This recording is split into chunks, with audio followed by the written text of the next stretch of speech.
Hello everyone, welcome back to my channel once again. I hope everyone is doing really well. तो बढ़ते हैं अपने आज के प्रॉब्लम की ओर, जिसका नाम है लॉन्गेस्ट पैलिंड्रोम, लीड कोड 409।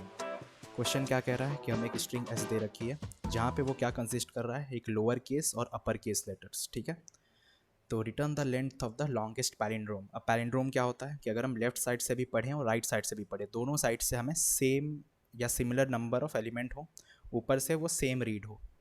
ठीक है, जो कि हमारा कैरेक्टर बिल्डअप कर देगा। तो letters are case sensitive. For example A और A is not considered as a palindrome. तो अगर अपर केस और लोअर केस लेटर्स है तो दोनों को डिफरेंट हम ट्रीट करेंगे, सेम नहीं ट्रीट कर रहे होंगे। तो आई होप क्वेश्चन यहाँ पे क्लियर होगा कि हमें आंसर को लॉन्गेस्ट मतलब मैक्सिमाइज करना है ना, कि जितने ज़्यादा हम कंसिडर कर सकें, जितने ज़्यादा हम लंबे पैलिंड्रोम को बना सकते हैं अपने जो भी इनपुट होगा उससे, तो उसे हम रिटर्न कर रहे होंगे। अब पैलिंड्रोम में हम देखते हुए चलते हैं कि किस तरीके से हम इसको पहले तो समझते हैं कि किस तरीके से ये चलता है।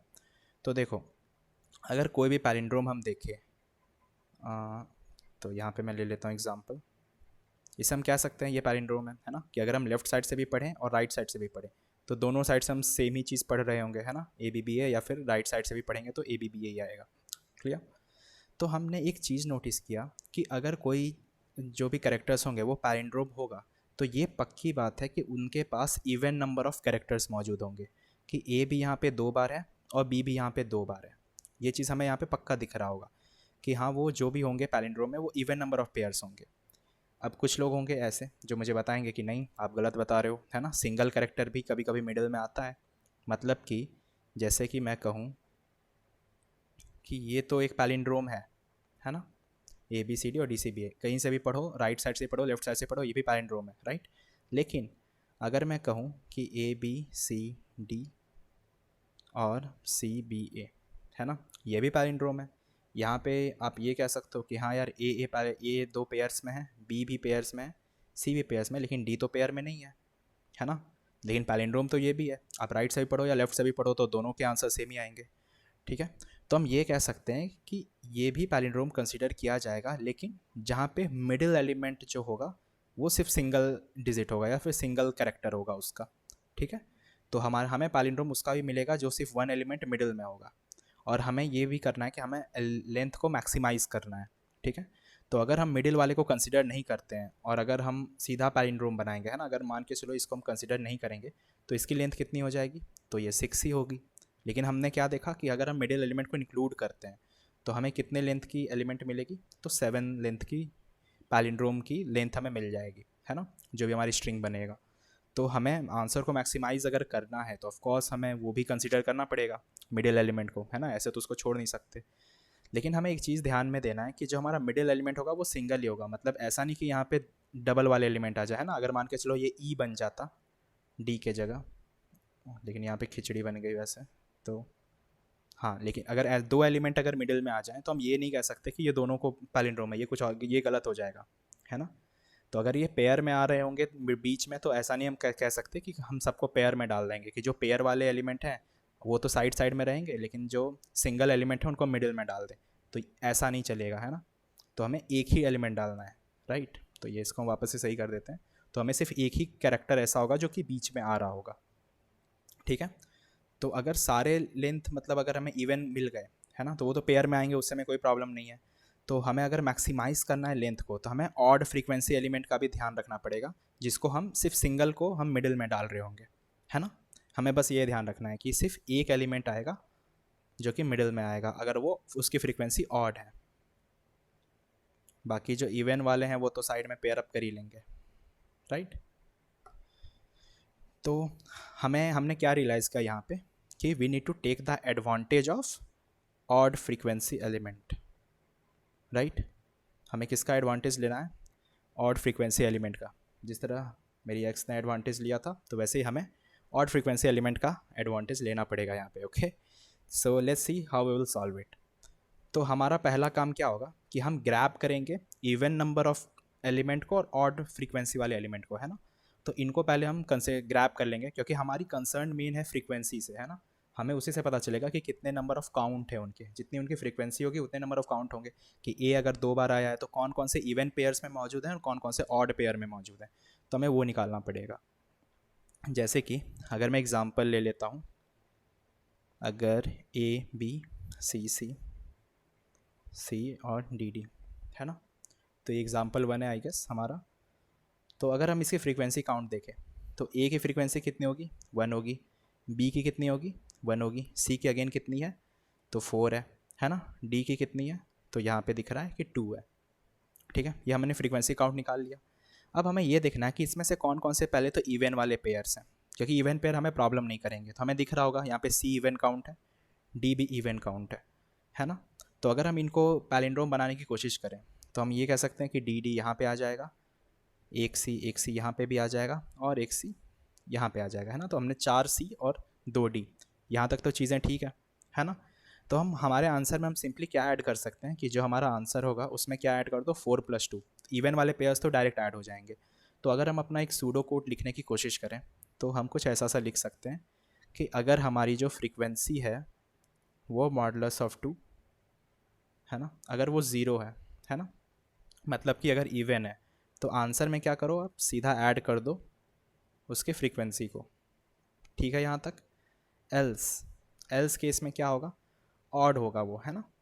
लेकिन हमें मैक्सिमाइज करना है तो ऑड को भी ध्यान रखना पड़ेगा। हम सिर्फ ये तो रिटर्न नहीं कर सकते कि हाँ या सिर्फ 6 ही हमारा आंसर हो जाए, है ना। हमें एक मैक्सिमाइज करना है तो हम ऑड के लिए भी हम कंसिडर करेंगे। तो ऑड की लेंथ यहाँ पे क्या क्या है, ए और बी है ना, जिसकी लेंथ 1 है ना। क्लियर है यहाँ पे। तो हमें ऑड वाले कंडीशन को भी ध्यान रखना पड़ेगा, है ना। अब वो कैसे करेंगे, अब हम सिंपली तो ऐड नहीं कर सकते। अब जैसे मान के चलो एल्स में मैंने मार्क कर दिया कि आंसर में जो ऑड वैल्यू है वो सीधा ऐड कर दो। अगर वैसे करेंगे तो ए के लिए भी ऐड हो जाएगा और बी के लिए भी ऐड हो जाएगा, दोनों ही ऐड हो जाएंगे और वो हमें गलत आंसर दे देगा। हमने क्या कहा था कि मिडिल में कोई एक एलिमेंट आना चाहिए ऑड का, है ना, क्योंकि एक ही ऑड फ्रीक्वेंसी एलिमेंट हमें मार्क करना है। तो हमें क्या करना पड़ेगा ना कि जब ये एल्स में हम क्या करेंगे, एक फ्लैग बना लेंगे कि जब हमें इज ऑड मिलेगा तो उसे ट्रू मार्क कर देना, ट्रू मार्क करके रख लेना। और जब ये पूरा इसका लूप ख़त्म हो जाएगा तब एंड में जाके जो हमारा आंसर होगा वहाँ पे आप ऐड कर दो आंसर प्लस जो हमारी इज ऑड की वैल्यू होगी, है ना, उसको आप ऐड कर देना। हम ये कर सकते हैं, ठीक है।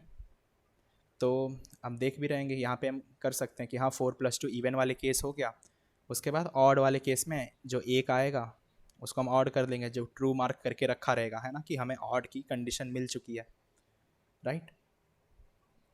तो हमें जैसे ही एक ऑड एलिमेंट मिला हम उसको ट्रू मार्क कर लेंगे, है ना। और जैसे हमारा लूप ख़त्म होगा आंसर में हमारा वो नीचे में ऐड हो जाएगा इज ऑड की वैल्यू आंसर में। तो ऊपर से इवन वाला तो ऐड हो गया होगा 6 में, राइट। तो हम कह सकते हैं कि यहाँ से 6 हो गया और ऑड की वैल्यू जो 1 होगी तो ये हमें टोटल ला के कितना दे देगा, ये हमें 7 ला करके दे देगा, ओके। और अगर हम इनका आउटपुट देखें तो ये 7 है, ठीक है। बढ़ते हैं अपने एग्जाम्पल नंबर 2 के ऊपर। एग्जाम्पल 2 में क्या है, सिर्फ एक ही एलिमेंट है, एस इक्वल्स टू ए। एक सेकेंड मुझे देना।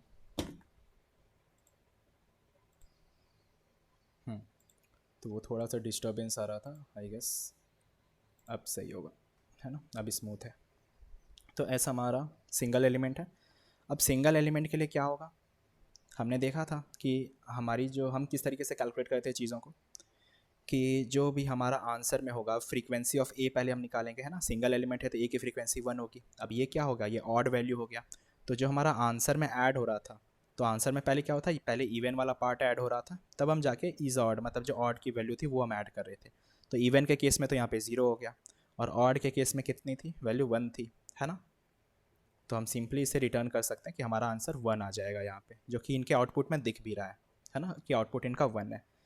तो अभी तक तो हमने ये अप्रोच देख लिया कि ऐसे ऐसे कर सकते हैं, लेकिन क्या ये सबके लिए काम करेगा, will this work for all. अब इसमें जहाँ तक मुझे लग रहा है इसमें हल्का सा कुछ तो मिसिंग है ना, हमारे इस वाले अप्रोच में।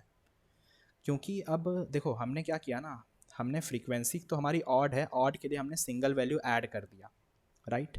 लेकिन यहाँ पे अगर हमें दिखा कि दो, जिस तरह जैसे यहाँ पे 2 ही एलिमेंट थे, है ना, कि ए की फ्रीक्वेंसी 1 थी, बी की फ्रीक्वेंसी 1 थी। अगर मान के चलो कि हमारा जो ऑड वैल्यू हो, एक एग्जांपल लेके समझते हैं, अगर मान के चलो कुछ ऐसा सा कंडीशन हो जाए, तो इसकी जब हम मैपिंग करेंगे तो सी की फ्रीक्वेंसी 3 देगा। ऑड तो ये भी है, 3 को भी हम ऑड ही कहेंगे, है ना। लेकिन 3 में से अगर हम ध्यान दें तो 2 सी को तो हम एज ए इवेंट ट्रीट कर सकते हैं, राइट, वो तो पेयर में है, लेकिन वो ऑड कंडीशन के लिए क्या करेगा, इनके लिए भी वो 1 ही ऐड करके रख देगा, है ना। तो इस केस में हमारा जो अभी तक का कोड है वो फंस चुका होगा। तो हमें क्या करना पड़ेगा, हमें काउंट करना है इसमें से निकाल के इवन वाले एलिमेंट जो है, ठीक है।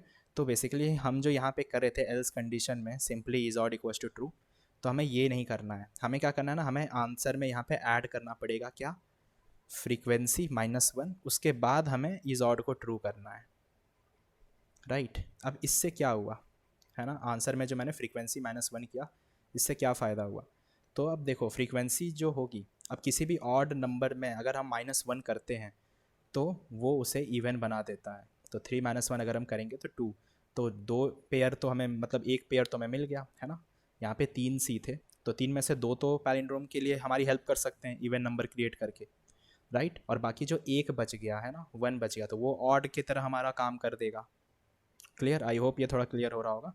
तो अगर हमारी फ्रीक्वेंसी ऑड है ना, तो हम क्या करेंगे, हमारे आंसर में फ्रीक्वेंसी -1 ऐड करेंगे जो कि इवन वाला पार्ट होगा उसका, है ना। वो इवन में कंट्रीब्यूट कर देगा, जो कि हमेशा मेक श्योर करेगा कि वो इवन तो है ही, ठीक है। तो आई होप यहाँ तक आपको चीज़ें क्लियर होगी।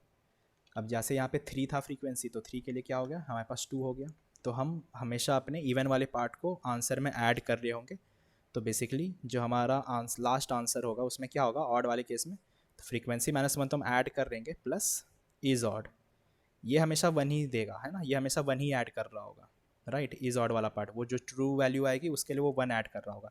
लेकिन जो बाकी एलिमेंट थे वो भी तो कंट्रीब्यूट कर सकते थे, तो उसके लिए मुझे फ्रीक्वेंसी -1 आंसर में ऐड करना पड़ेगा। तो बेसिकली 3 - 1 + 1, है ना। तो इस तरीके से वो हमें कंट्रीब्यूट करके देगा।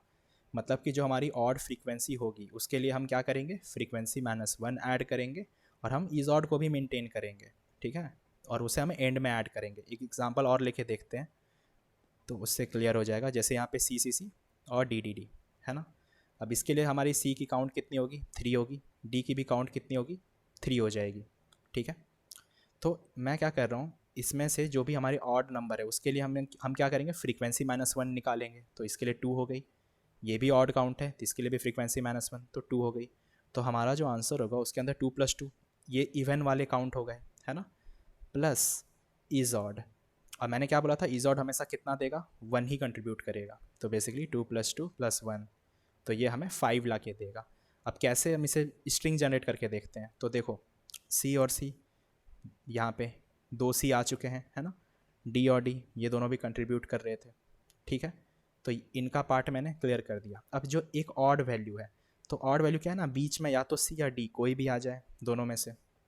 हाँ, दोनों साथ में तो नहीं आ सकते ना, दोनों साथ में अगर आ गए तब तो फिर पैलिंड्रोम बचा ही नहीं, है ना, लेफ्ट और राइट से अलग हो जाएगा। तो या तो इन दोनों में से कोई एक ही आ सकता है, या तो C आ जाए तो भी हमें कोई इशू नहीं है, या फिर D आ जाए तो हमारा पैलिंड्रोम बन जाएगा। तो इन्हीं के लिए हम 1 कंट्रीब्यूट कर रहे हैं यहाँ पे इज ऑड में। तो आई होप अब ये आपको क्लियर हो गया होगा किस तरीके से हम यहाँ पे चीज़ों को चला रहे हैं। तो हमने यहाँ पे क्या क्या किया, हमने तो पहले एक फ्रीक्वेंसी मैप बनाया, है ना। पहले सभी को हमने यहाँ पे मैप की तरह सबका काउंट निकाला।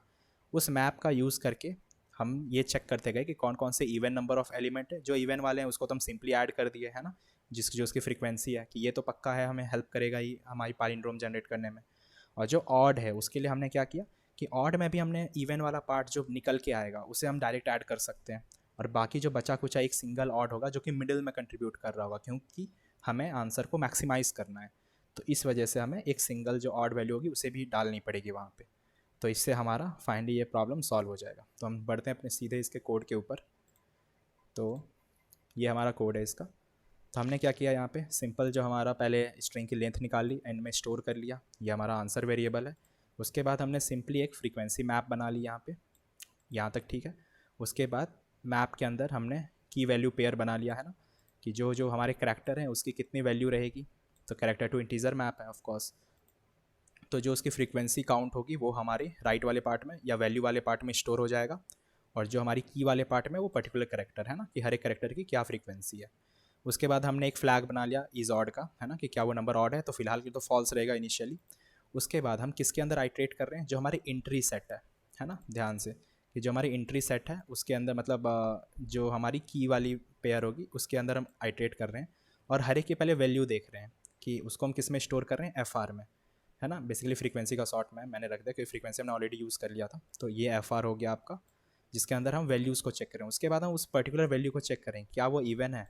अगर इवन है तो क्या करो, सीधा आंसर में ऐड कर दो, है ना, वो पैलिंड्रोम में हमारे आंसर में कंट्रीब्यूट करेगा ही करेगा। एल्स केस का क्या, इसका मतलब ऑड है, तो ऑड के लिए क्या करो, पहले तो इवन वाले पार्ट को बाहर निकालो आप, है ना। इवन वाला पार्ट अगर उसमें कुछ है तो उसको हम आंसर में सिंपली ऐड कर सकते हैं फ्रीक्वेंसी -1 करके। उसके बाद हम इज ऑड को ट्रू कर देंगे क्योंकि एक जो है वो मिडिल में भी आएगा, राइट। तो उसके बाद हम सिंपली यहाँ पे देख लेंगे कि अगर इज ऑड है, मतलब अगर हमारा ऑड यहाँ पे ट्रू होता है तो आंसर में एक बढ़ा दो, है ना, +1 कर दो, ये +1 इज ऑड ही है ना, जो हमारा ऑड है, ऑड वैल्यू के लिए जो मिडिल में आएगा उसी के लिए, वरना सिंपल जो हमारा आंसर रिटर्न कर देना आप। तो बस यही था, इसमें कोई ज़्यादा सी कॉम्प्लेक्स सी प्रॉब्लम नहीं थी, सिंपल प्रॉब्लम थी। तो कोड हमारा एक्सेप्ट हो चुका है, तो आई डोंट थिंक इसमें कोई डाउट किसी को भी रहनी चाहिए। अगर आपको जो ये वाला पार्ट है, ये वाला हिस्सा पूरा समझ में आया होगा तो मुझे नहीं लगता इसमें कोई भी डाउट बची होगी आपको, है ना। बस ये मैं एक्स्ट्रा केसेस बता दिया कि कहाँ कहाँ हमारी कोड अटक सकता है, तो हमने देख लिया। और राइट, तो हमारा कोड सबमिट हो चुका है। तो बस आज की वीडियो में इतना ही था, बाकी फिर हम मिलते हैं अगली वीडियो में। तब तक के लिए keep learning, keep coding, keep exploring. See you guys in the next video and do like and subscribe our channel. Okay, मिलते हैं अगली वीडियो में, टेक केयर।